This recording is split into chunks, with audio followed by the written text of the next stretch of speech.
Hi friends, പുതിയൊരു വീഡിയോയിലേക്ക് എല്ലാവർക്കും സ്വാഗതം. അപ്പോൾ ഇന്ന് വളരെ സിമ്പിളായിട്ടൊരു ചെടിച്ചട്ടി ഉണ്ടാക്കുന്ന വീഡിയോ ആണ്. അപ്പോൾ ഈ വീഡിയോ എന്തായാലും നിങ്ങൾക്ക് എല്ലാവർക്കും ഉപകാരപ്പെടും. വളരെ സിമ്പിളായിട്ട് തന്നെ ഉണ്ടാക്കാൻ പറ്റും.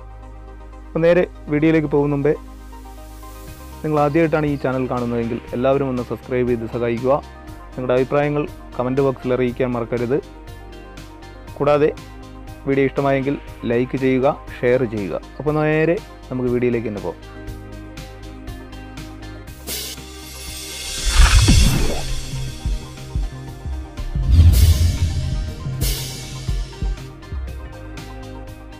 അപ്പം അതിനുവേണ്ടി ആദ്യം 2 പ്ലാസ്റ്റിക് ബോട്ടിലുകൾ ഞാൻ എടുത്തിട്ടുണ്ട്.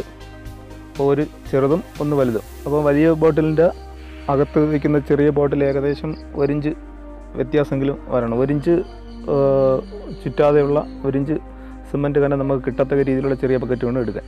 അത് കഴിഞ്ഞ് പിന്നെ ഒരു പ്ലാസ്റ്റിക് ഷീറ്റ് അല്ലെങ്കിൽ ഒരു ഫൈബറിൻ്റെ ഷീറ്റ്, അത് നമുക്ക് ബോർഡർ കൊടുക്കാൻ വേണ്ടിയാണ്. അത് നിങ്ങൾക്ക് എത്ര വീതി വേണോ ആ ഒരു വീതിക്ക് കട്ട് ചെയ്തെടുക്കുക. പിന്നെ ആദ്യത്തെ ബക്കറ്റിനകം മൊത്തം നമുക്ക് ഓയിൽ പുരട്ടി കൊടുക്കാം. ഓയിൽ അല്ലെങ്കിൽ എണ്ണയായിരുന്നാലും മറ്റ് എന്തെങ്കിലും ഓയിൽ അംശമുള്ള എന്തെങ്കിലും പുരട്ടിയാൽ മതിയാവും. അത് കഴിഞ്ഞിട്ട് പിന്നെ നമുക്ക് സിമൻറ്റ് മണലും കൂടെയാണ്. അപ്പം സിമൻറ്റ് ഒന്നും മണലൊന്നും എന്ന അളവിലാണ് എല്ലാ വീഡിയോയിലും എടുക്കുന്നത്. ഇവിടെയും അങ്ങനെ തന്നെ എടുത്തിട്ടുള്ളത്. അപ്പം ആദ്യം ഈ സിമൻറ്റ് മിക്സ് ചെയ്യുന്നതിന് മുമ്പ് സിമൻറ്റിൽ വെള്ളം ചേർക്കുന്നത് വളരെ കുറച്ച് മാത്രമേ ഞാൻ ചേർത്തിട്ടുള്ളൂ, ചെറിയൊരു നനവ് വരത്തക്ക രീതിയിൽ. അപ്പോൾ ആ വലിയ ബക്കറ്റിനകത്ത് കുറച്ച് സിമൻറ്റ് അതിൻ്റെ അടി സൈഡിൽ ആദ്യം കുറച്ച് 1 ഇഞ്ച് കനത്തിന് വാരിയിടുക. അപ്പോൾ അടി സൈഡ് 1 ഇഞ്ച് കനത്തിന് ഇട്ടിട്ടുണ്ട്. അപ്പോൾ അത് കഴിഞ്ഞിട്ട് ചെറിയ ബക്കറ്റ് നമ്മുടെ വലിയ ബക്കറ്റിൻ്റെ കറക്റ്റ് സെൻറ്ററിൽ വരത്തക്ക രീതിയിൽ വെച്ചിട്ട് അതിന് ചുറ്റും കൈകൊണ്ട് തന്നെ നമുക്ക് സിമൻറ്റ് മിക്സ് ചെയ്ത് വാരിയിടാം. അപ്പം ഇത് ഞാൻ ഇപ്പോഴത്തെ തന്നെ ഈ 2 ബക്കറ്റ് ഇളക്കി എടുക്കുന്നത് കൊണ്ടാണ് ഈ സിമൻറ്റിൽ വെള്ളം കുറച്ച് മാത്രമേ ചേർത്തിട്ടുള്ളൂ. അപ്പം പിറ്റേ ദിവസം ഇളക്കിയെടുക്കുന്നതെങ്കിൽ നമുക്ക് ശകലം ലൂസിന് സിമൻറ്റ് മിക്സ് ചെയ്യാം. ഇപ്പോൾ കൈകൊണ്ട് തന്നെ ആ ചെറിയ ബക്കറ്റിൻ്റെ ചുറ്റാതെല്ലാം കോരിയിട്ടിട്ട് പിന്നെ ഒരു കമ്പോ കൊണ്ട് നല്ലവണ്ണം കുത്തി ഞെരുക്കി കൊടുക്കുക. അപ്പം ബാക്കി എവിടെയെങ്കിലും ഗ്യാപ്പ് ഉണ്ടെങ്കിൽ അവിടെ എല്ലാം നല്ല വൃത്തിയായി സിമൻറ്റ് ഇറങ്ങിക്കോളും. അത് കഴിഞ്ഞ് മൊത്തം കൈകൊണ്ട് തന്നെ ബാക്കിയുള്ള സൈഡും റൗണ്ടിനുള്ള എല്ലാ സൈഡിലും ഫില്ല് ചെയ്യുക.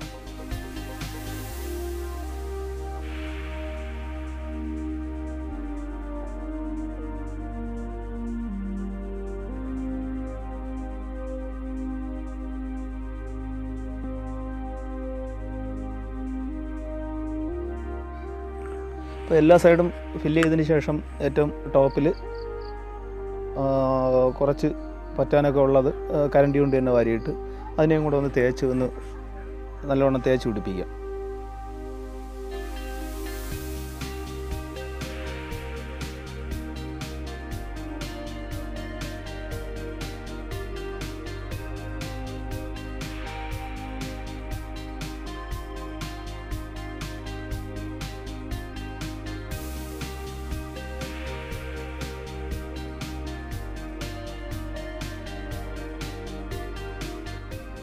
ഇപ്പോൾ തേച്ച് പിടിപ്പിച്ചതിന് ശേഷം പിന്നെ നമുക്ക് അതിനകത്തുള്ള ആ ചെറിയ ബക്കറ്റിങ് ഇളക്കിയെടുക്കുക. അപ്പോഴേ തന്നെ ഇളക്കിയെടുക്കാന്നേ ഉള്ളൂ. വെള്ളം ഒരിക്കലും കൂടിപ്പോകരുത്.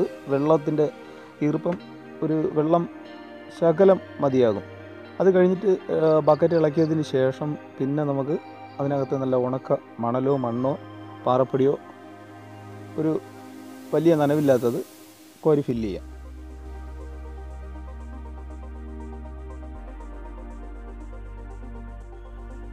മണൽ ഫില്ല് ചെയ്തിട്ടുണ്ട്. അത് കഴിഞ്ഞിട്ട് ഒരു പലക പീസോ അല്ലെങ്കിൽ നല്ല കട്ടിയുള്ള പാസ്പോർട്ടിൻ്റെയോ മറ്റെന്തെങ്കിലും കൊണ്ട് നമുക്ക് വലിയ ബക്കറ്റിൻ്റെ മുകളിൽ വെച്ചിട്ട് അതിനെ എടുത്ത് തിരിച്ച് കമഴ്ത്തി വയ്ക്കാം. പിന്നെ ഒരു തട്ടും കൂടെ ആ വലിയ ബക്കറ്റിൻ്റെ മുകൾ സൈഡിൽ തട്ടാൻ നേരത്ത് നമുക്ക് പെട്ടെന്ന് ആ ബക്കറ്റിൽ ഇളക്കിയെടുക്കാൻ പറ്റും.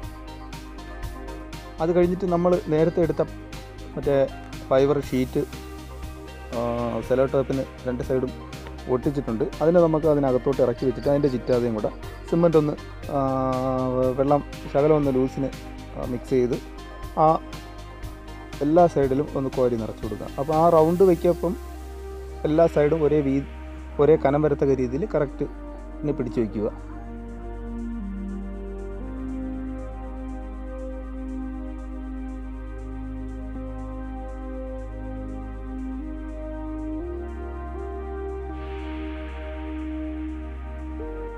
അപ്പോൾ എല്ലാ സൈഡും ഫില്ല് ചെയ്തിട്ട് ഏറ്റവും മുകൾ ഭാഗത്ത് ഒരു ചെറിയ ഹോളും കൂടെ കൊടുത്തേക്കണം. അത് കഴിഞ്ഞൊരു 3-4 ദിവസം നല്ലോണം നനച്ചു കൊടുത്ത് നല്ലോണം ഉണങ്ങിയതിന് ശേഷം നമുക്ക്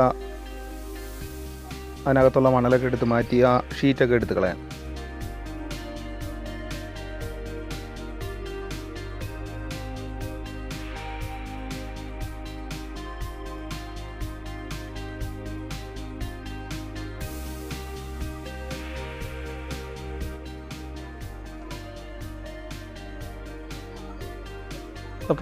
പ്ലാസ്റ്റിക് ഷീറ്റും ബാക്കി അതിനകത്തുള്ള മണലെല്ലാം എടുത്ത് മാറ്റിയിട്ടുണ്ട്. ഇനി അടുത്ത് നമുക്ക് വേണ്ടതെന്ന് പറഞ്ഞാൽ വൈറ്റ് സിമൻ്റാണ്. അപ്പോൾ വൈറ്റ് സിമൻറ്റ് നല്ല കട്ടിക്ക് കലക്കി പുട്ടി ബ്ലേഡിനല്ലെങ്കിൽ നമുക്ക് പറ്റുന്ന എന്തെങ്കിലും കൊണ്ട് നല്ല എണ്ണം അപ്ലൈ ചെയ്ത് കൊടുക്കുക. അപ്പം ഒരു 3-4 ലെയറെങ്കിലും വൈറ്റ് സിമൻറ്റ് നല്ല കട്ടിക്ക് തന്നെ ഇടുക. കാരണം നമ്മൾ പേപ്പർ പിടിച്ച് നല്ല ഫിനിഷിങ് വരുത്താനാണ്.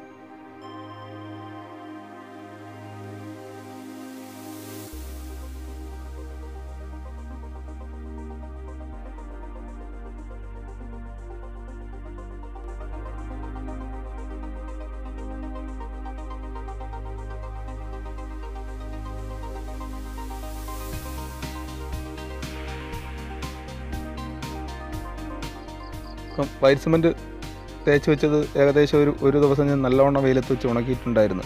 അത് കഴിഞ്ഞ് പേപ്പറാണ്. പേപ്പറിൻ്റെ അളവ് ഞാൻ ഇവിടെ കാണിച്ചിട്ടുണ്ടായിരുന്നു വീഡിയോയിൽ തന്നെ.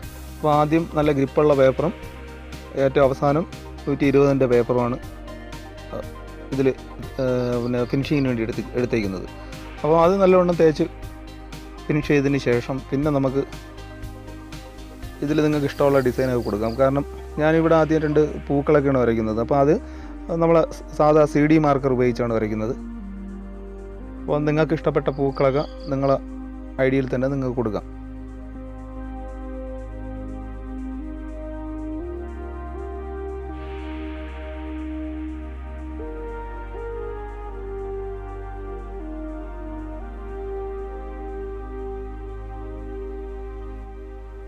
നമ്മൾ CD മാർക്കർ ഉപയോഗിച്ച് തന്നെ ആ പൂക്കളും ഇലകളൊക്കെ വരച്ചിട്ടുണ്ട്. അത് കഴിഞ്ഞിട്ട് കളറിന് വേണ്ടി ഞാൻ എടുത്തേക്കുന്നത് ആക്രിലിക്കിൻ്റെ പെയിൻ്റാണ്.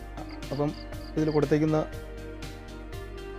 ആ പൂക്കളും മേലത്തെ ബോർഡറും അടിക്കാൻ വേണ്ടി മാത്രമാണ് ആക്രിലിക്കിൻ്റെ പെയിൻറ്റ് എടുത്തേക്കുന്നത്.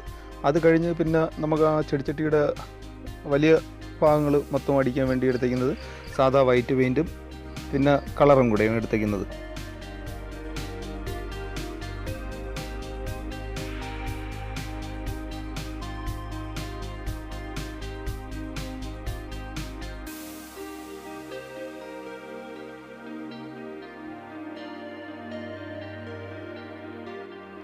നമ്മൾ പൂക്കളിലും ഇലകളിലൊക്കെ കളർ കൊടുത്തിട്ട് നമ്മൾ ആദ്യം വരച്ച ആ വര അതിൻ്റെ എല്ലാ സൈഡിലും ബോർഡറിലൊന്ന് തെളിയിച്ച് വരയ്ക്കുക CD മാർക്കർ കൊണ്ട്. അപ്പം ആ കളർ ചെയ്യാൻ നേരത്ത് അത് എന്തായാലും ആ വരയൊക്കെ ഒന്ന് മങ്ങിപ്പോകും. അപ്പോൾ അതിനെ ഒന്ന് തെളിച്ച് വരയ്ക്കാൻ നേരത്ത് കാണാൻ ഒരു ലുക്കൊക്കെ ഉണ്ടാവും.